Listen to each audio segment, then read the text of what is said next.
Won't you join the Free Pal Alliance? The Free Pal Alliance is a long-standing organization that works to protect pals. We have 5 traditional commandments. 1. Thou must not eat pals. 2. Thou must not overwork pals. 3. Thou must not abuse pals. 4. Thou must not use pals for experiments. 5. Thou must risk thy life to protect pals. Okay, Lily, I'll play your game if that is what it takes to become a true disciple of the FPA. I'll even go further than the rules you set down in your diary entry. And apparently our first pal is a crystal mouse.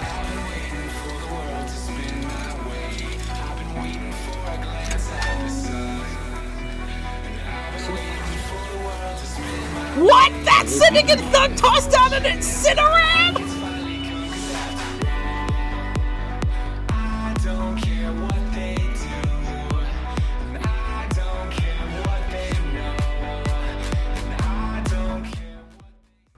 Welcome to the true Free Pal Alliance playthrough of Palworld.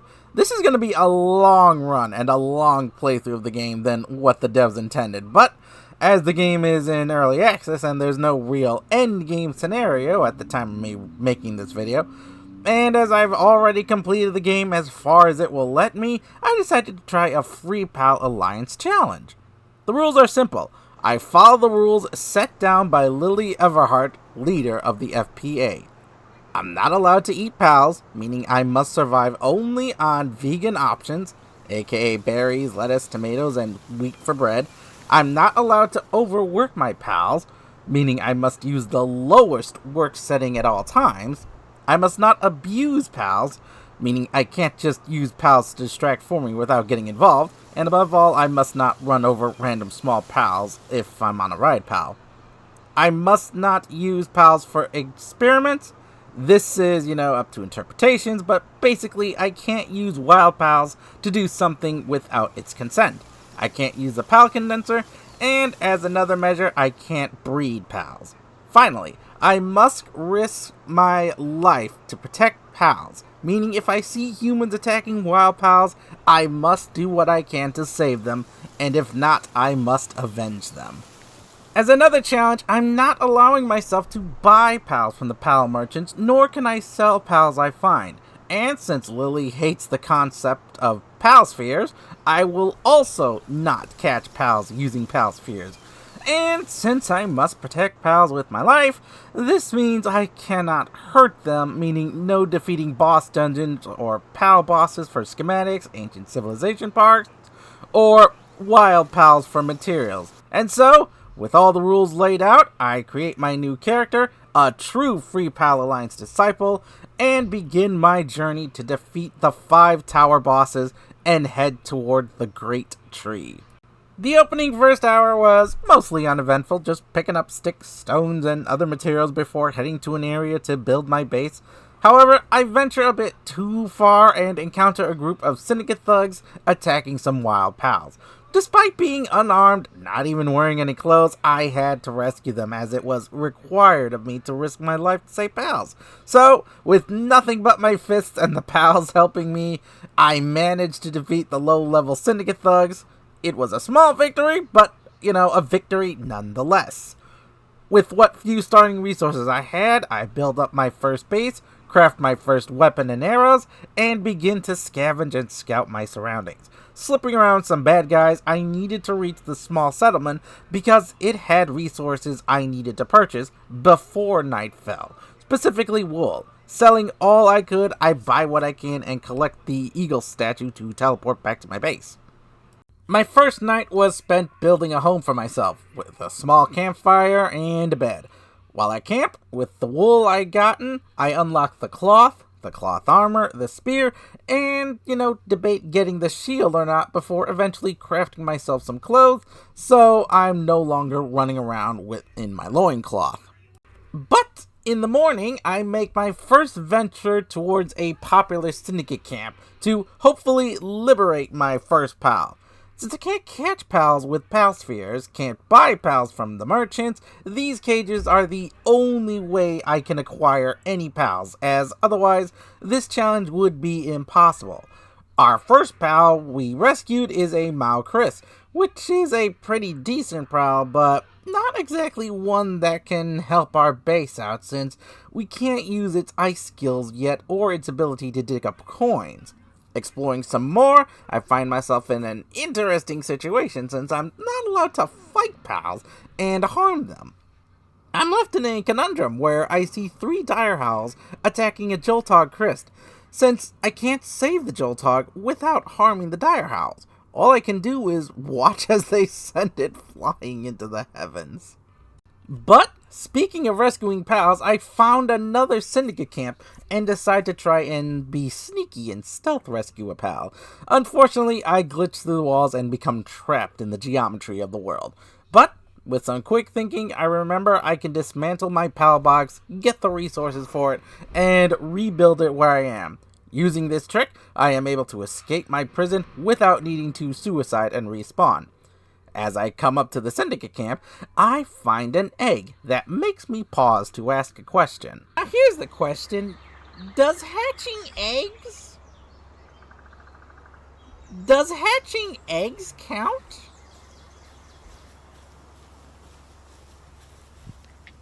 I think you can hatch eggs perfectly fine. It's just breeding and making eggs that's illegal. Still debating if it's okay, I ignore the egg for now and continue with my rescue mission. But then again, in order to make the egg incubator, you need ancient parts, which means you have to kill the boss pals.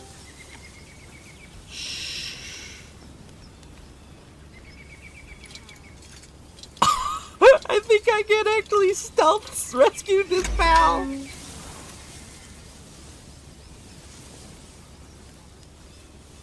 Oh my goodness. Never mind, they spotted me. Mission accomplished. I proceed to leave, not so stealthily, and escape without being harmed, rescuing the lift monk in it. Since I can't call upon my pals until I can build the workstation and set their work to the lowest level, I have to do all the planting, crafting, and harvesting and watering myself when it comes to base management. It is going to be a while before I get any help in my base. The next day, I decide to explore for some more syndicate camps to raid and liberate any pals found in them. When I stumble across some Joltogs and some Tanzanese being attacked by some syndicate thugs. Needing to risk my life to save the pals, I use my bow to fight them off, while the pals took out the other thug. However...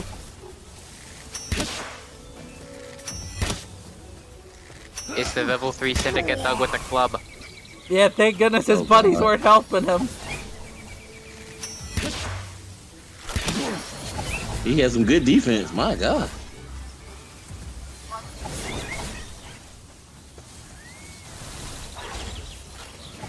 What? That syndicate thug tossed down an incineram? They never do that!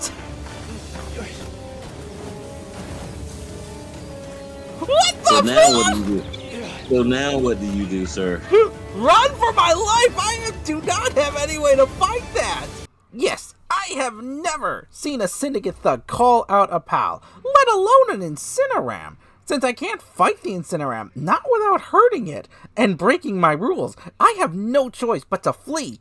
Fortunately, they follow me, leaving the poor, helpless pals alone. Taking a leap of faith, I escape, and I find myself stumbling upon another syndicate camp, with some of the scum attacking Wild Lambo. Unfortunately, it was too late to save the Lambo, so I can only avenge it. But at the worst possible time, I run out of arrows, forcing me to use my axe. I can't send out my pal to help because the dire howls might be attacked by my pals. So I pull out my axe, start swinging. As predicted, the dire howls become aggroed onto me, even as they aggro onto the syndicate. Now I'm in a bind. I must rescue the pals while avoiding being killed by the dire howls. I dodge until I recover enough health to take some attacks, until eventually I jump down, unlock the cage, rescue the Sparkit, and then run.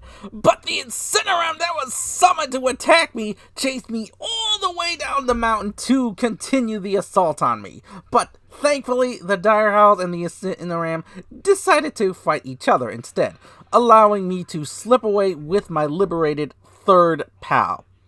I find yet another syndicate camp off in the distance I ran away from, and found a Nox, surrounded by grenadiers, gunners, and other nasty thugs. Stealth wasn't going to be easy this time, but still, I had to try. Unfortunately, I was spotted, but just as I unlocked the cage and rescued the pal... You climbed the wall. Got it! No! I saved the Nox, but I die.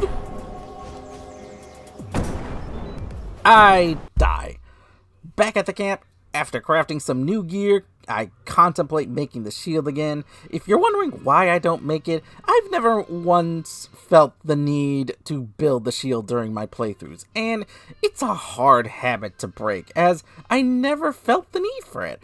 But there was one thing I needed, and that was more pals to liberate, as I needed several pals with skills for my base in the future, and I figured better find them now than search for them later.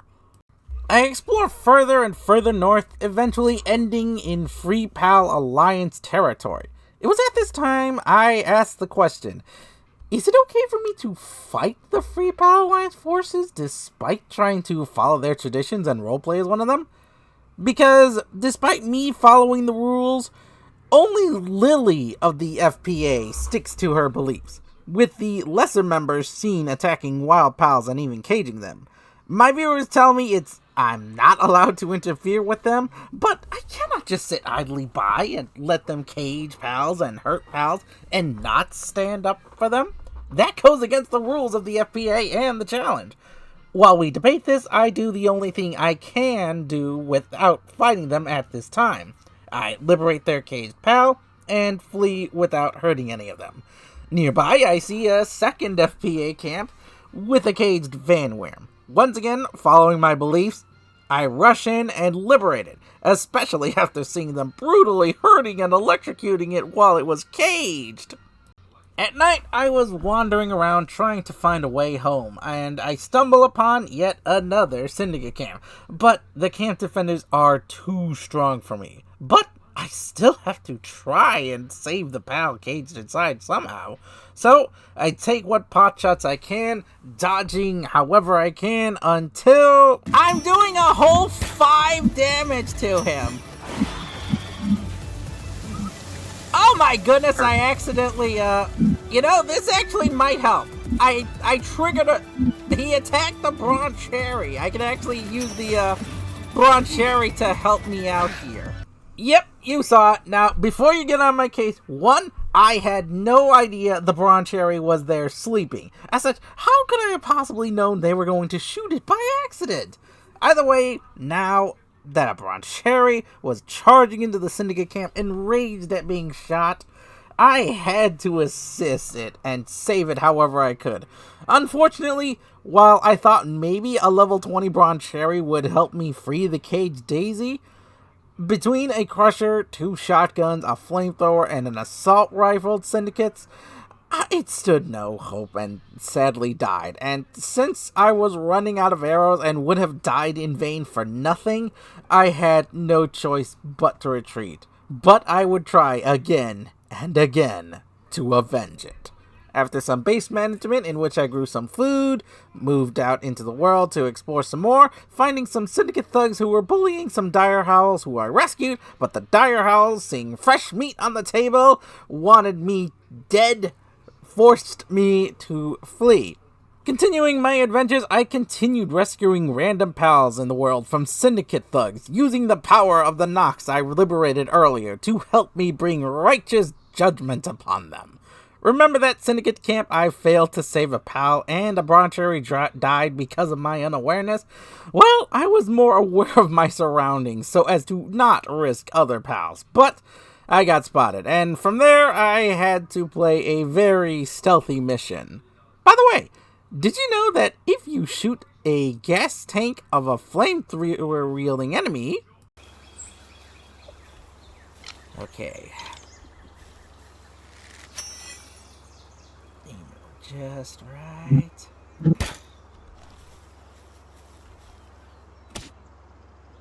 Yeah, they explode. Did you know that? It didn't help me when a random alpaca getting aggroed by the syndicate hit me by accident, resulting in me dying, but still, I didn't blame it. After retrieving my stuff, selling some useless spheres and other items, I buy more wool and attempt another raid on a syndicate camp.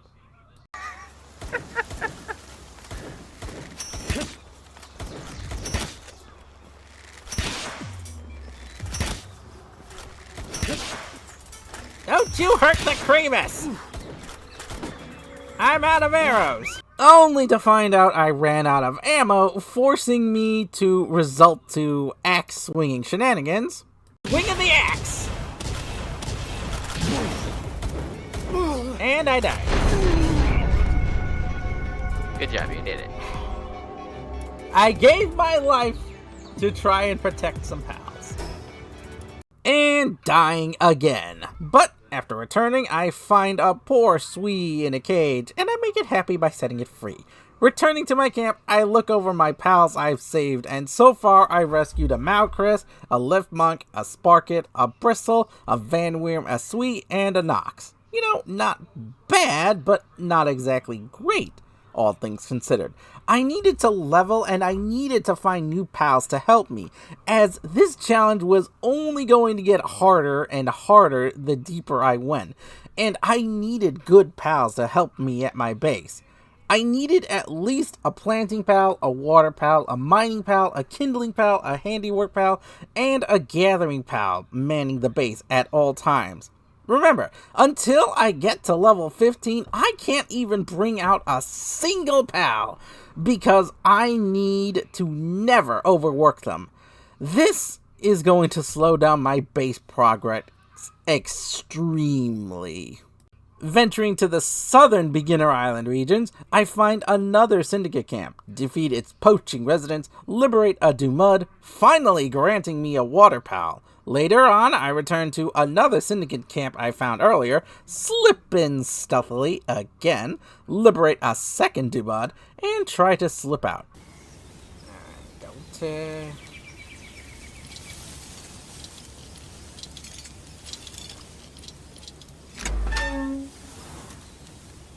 Mission accomplished. Never mind! We've been spotted! But this time I was spotted sooner, forcing me and Nox to fight back and show the Syndicate what the true Free Pal Alliance are made of. During my continuing adventures until night fell, I found a lucky Melpaca wandering a Syndicate base, and I risked my life to rescue a pangolin. Unfortunately, I aggro a couple of direhowls, who are aggroed onto the Syndicate, who are aggroed onto the Melpaca, which aggroes onto them, who are now aggroed onto me and the direhowls, and the entire fight in the camp becomes a jumbled mess, only exacerbated by my weapon breaking, as 4 multi-level fights are happening between 4 separate factions at the same time. But through it all, we save the pangolin, save the Melpaca, avenge the fallen direhowls, and leave it to glitter in the wild, free and untamed.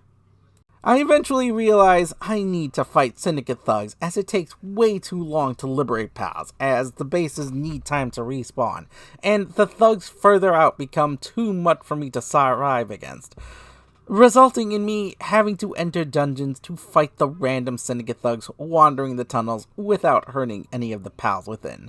And thus ends my first episode. We are currently level 9 with about 10 pals to our name, and we have yet to fight Zoe Rain. What will happen next on this adventure? Subscribe and stay tuned to find out. I'll see you all next time. Bye-bye! When you've reached the point where you can't go on, just come to me, you'll be safe from harm. If you trust in me, then I'll trust in you. There's nothing more that I need to do. If you put your hands in front of mine, we'll be shining through one at a time. Just understand you